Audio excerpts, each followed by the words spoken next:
The U.S. intel view that among the targets were Israeli airfields, but also, and this is crucial, the headquarters of Mossad, the international intelligence service of Israel, which is inside Tel Aviv. It's in the northern part of Tel Aviv, but it's in the city. It's in a densely populated area.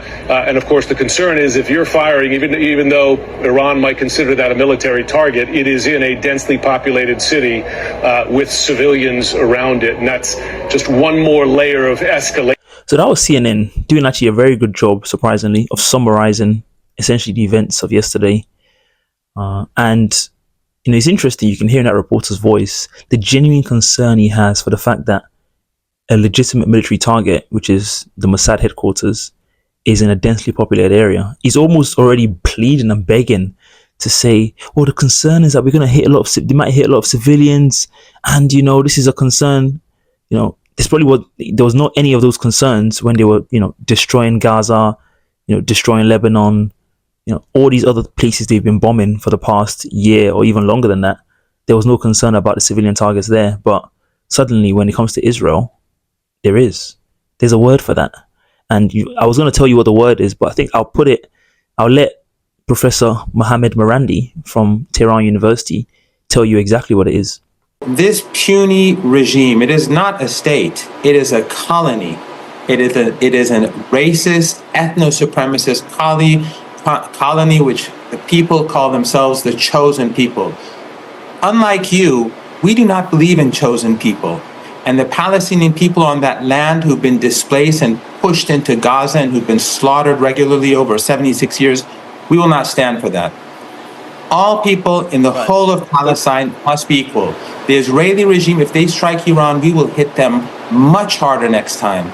And so it seems like calling on the humanity of the liberal establishment and the West to try and see that these people are fellow humans too, it's not something that's going to work. So I love the fact that this professor was calling out the racism.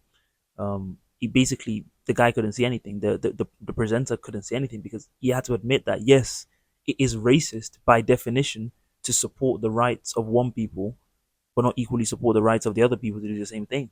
If he did that in the West, he wouldn't have a job very long at Sky News. But again, this is a very brilliant strategy that I think most people that are looking to talk about this generally, maybe you have some Israeli antagonists within your midst.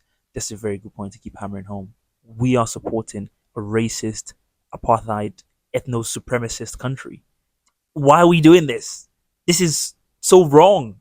But I guess the morality of the issue is long been decided, and I guess they feel like it's okay to support racism, basically. In terms of what's going to happen next, I don't have a magic crystal ball, but I'll probably say not much.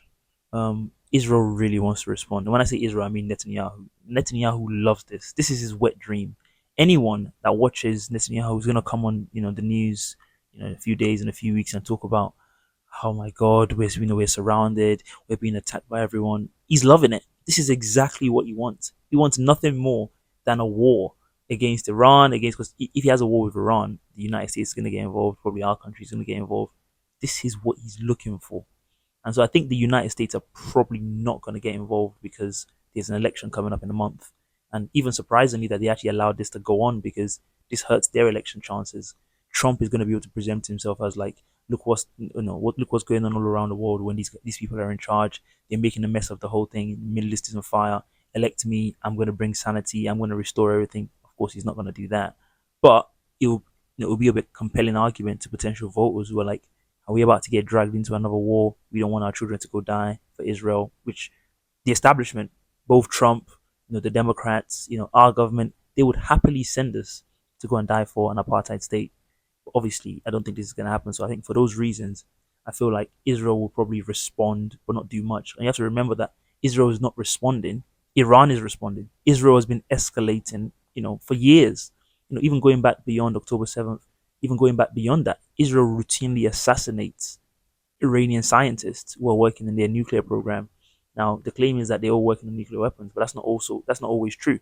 And even if they were, it doesn't give you the right to just assassinate them. So this is something Israel has been doing for years, and Iran didn't basically do much about it. And so, again, it's always presented as though Israel is just defending itself from everyone who wants to attack it. But Israel continually provokes and escalates its conflicts because this war is exactly what they want. But ultimately, I don't think it's really going to happen. So, as excited I would be for a war, and that's a bit cynical for me to say, given that I'm in the West and in relative safety, I feel like we do need something big to kind of basically go to the brink, and then ultimately cooler heads will now prevail. Because until Israel sees that we can actually do something to you, I don't think they're really going to step away from the continuous escalation that they keep doing. Thank you guys for watching. I appreciate you supporting me. Please, please, please do subscribe to my YouTube channel, War in World Weekly, no spaces. Um, that's kind of where I put all my full length content, and I post shorter ones on Twitter, Instagram, TikTok. But that's where you can get the full unedited, live long content. So enjoy that, and I'll catch you on the next episode.